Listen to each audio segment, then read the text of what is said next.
পাবনায় এক অবুঝ শিশু অফুরন্ত ভালোবাসে প্রধানমন্ত্রী শেখ হাসিনাকে। ৩ বছরের শিশু ফাতেমা আক্তার জুরাইরা শয়নে স্বপনে জাগরণে শুধু তার দাদু বলে ডাকে প্রধানমন্ত্রী শেখ হাসিনাকে।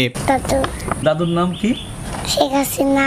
ঘটনাটি পাবনা সুজানগর উপজেলার আহমদপুর ইউনিয়নের বিরাহিমপুর গ্রামের। এই অবুঝ শিশু যে কোনো খাবার খাওয়ার আগে প্রধানমন্ত্রীর ছবি না দেখলে খেতেই চায় না।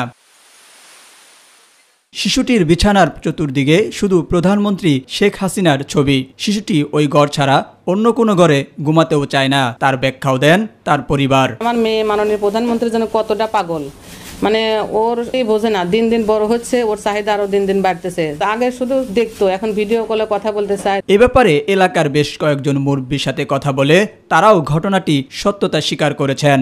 মাঠটার দিকে গম আসে, আবার তারপর আবার ঠেলা কথা আমার দাদুর কাছে যাবো, দাদুর হাতে কথা কব। ছোট মানুষ, ও তো দূর যাওয়ার মতো অ্যাবিলিটি নেই, তো ওর ইচ্ছা আছে হয়তো যাইতে চায়। তবে তার মা ও পাড়ার মুরব্বীদের আকুল দাবি, এই অবুঝ শিশুটিকে মানবতার মা প্রধানমন্ত্রী শেখ হাসিনার সাথে যেন দেখা করার সুযোগ করে দেওয়া হয়। আকুল আবেদন যেন আমার মেয়ের এই স্বপ্ন আশাটা যেন পূর্ণ করে। এস এম হামিম, মাই টিভি।